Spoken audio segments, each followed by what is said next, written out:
Welcome back into the Daily Dose. I'm Jeff Hansen. The show's brought to you by Give'emHellBrigham.com. It was a crazy weekend of college football. The Pac-12 is dead. Big 12, Arizona State, Utah, they officially joined. Colorado, of course, joined a couple of weeks ago. Oregon, Washington, they're the Big 10, but they're like half members. I mean, they're full members, but they're getting half payments. Really wild weekend. Changed the landscape of college football, but we don't want to talk about that today because we've talked about that forever. A lot of people are talking about that. There's really not much more I can say about that and add to the conversation that others haven't already said. Plus, there's still a lot of BYU news going on. I mean, fall camp is underway. They're playing in pads now. Recruiting is still going full swing, and high school football here in the state of Utah kicks off on Thursday. There's a lot of things that will have a more micro level impact on BYU, and that's what we're going to focus on instead of focusing more on college football realignment. The big news out of this weekend, Jonathan Kabeya out of Texas officially commits to BYU. Kabeya is a defensive back. He had a Final Five. The local Texas State was there. Indiana was there. Arizona State was there. He had an offer from Texas Tech at one point, but he's chosen to come to BYU. 5'11", 170 pounds. Really, really exciting prospect. I mean, let's take a look at who Jonathan Kabeya is. He's a mid 3-star, I mean, which is really good, especially at the cornerback position. If you go historically, BYU has always had to take developmental projects at the cornerback spot. They get the few exceptions, right? I mean, they get Day and Lake occasionally. They would get a player like Troy Warner in the defensive backfield occasionally. But recently, they've had to take a lot more players like a Chris Wilcox or like a Keenan Ellis, even D'Lo Gunter, who eventually became D'Lo Mandel.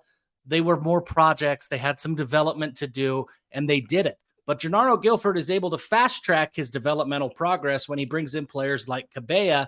And just a few days ago, BYU landed a commitment from Therian Alexander out of Georgia. So you look at Kabeya, what does he bring to the table? 5'10", 170 pounds.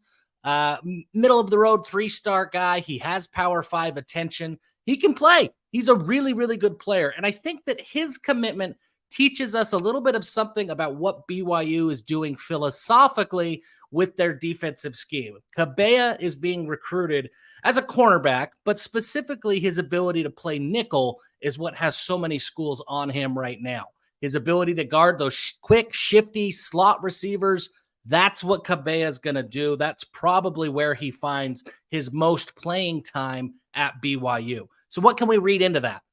Jay Hill's going to play some coverage. Jay Hill wants to bring more defensive backs onto the field to combat these Big 12 offenses. That's pretty obvious. I think we all kind of expected that to happen, but it's happening and we're seeing it happen. So kind of validation that, yeah, there's going to be more passing, there's more offense in the Big 12, and Jay Hill is ready to adjust. We didn't see those kinds of adjustments as fast as I think I would have liked from Elisa Tuiaki and Ed Lamb when they found out they were going to the Big 12. Recruiting kind of stayed how it was in terms of what positions are prioritized and how guys are evaluated.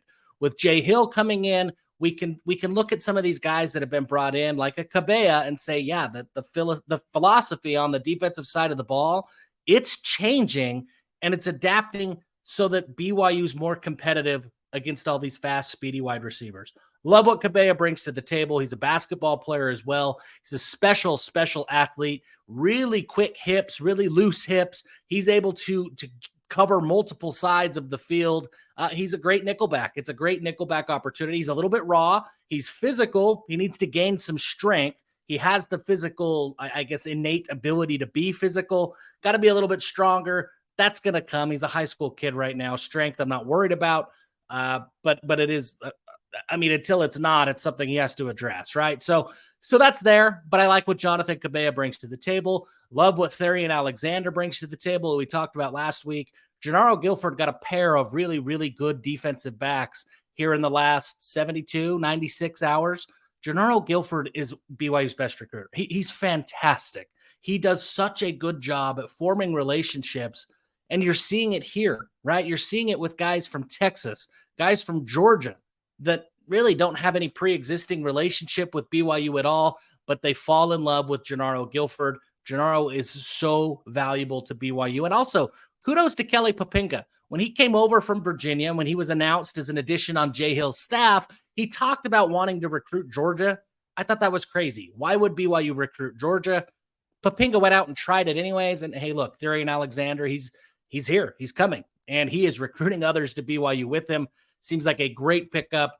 Gennaro did a lot of the heavy lifting, but it was Poppinga who identified him and helped show Alexander that BYU could be a fit for him. All in all, really good weekend of recruiting for BYU, specifically for Gennaro Guilford. But BYU's not done. They only have 10 commitments in the 2024 class.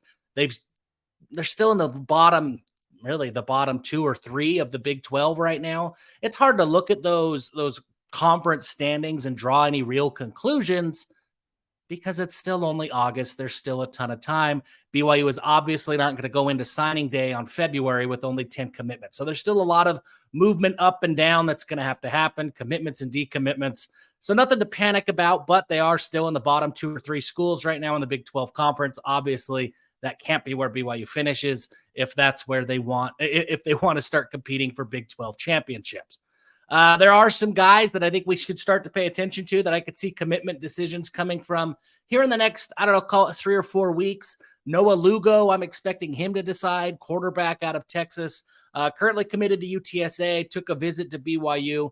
The Cougars really like him. I know that John Beck has looked at his film. John Beck really likes him. A-Rod really likes him.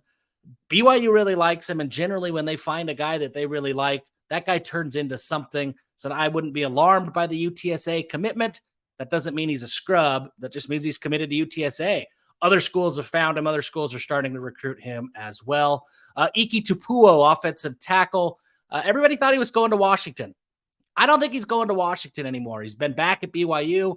I know he's looking at Utah as well. Arizona State has kind of entered the picture, and Arizona has never really left the picture. I don't think Washington is the move for Tupuo at this point. I think BYU is right there in the mix, and one of these 4 Big 12 schools is probably where Tupuo ends up.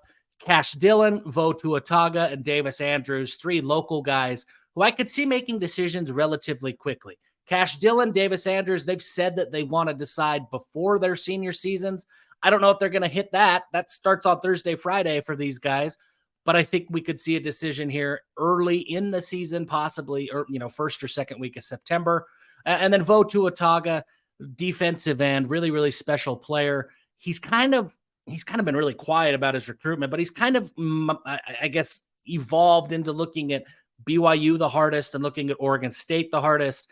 I think this last weekend's happenings, I don't know what to call it, but the fact that Oregon State and the Pac-12 are kind of in limbo right now really is a strong case for BYU. I like where BYU was anyways, but I especially like where BYU is now. So there could be more good news coming on the recruiting front, but for now, it's Jonathan Kabeya, it's Darian Alexander. What a fantastic weekend if you're Gennaro Guilford. And overall, BYU, there's a lot to be excited about in the secondary. Now let's just see some defensive linemen start to commit to this class, and BYU is looking really, really good on the defensive side of the ball.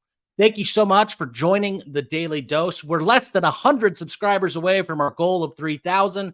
You guys are the best. Keep fueling the algorithm, and until next time, give them hell.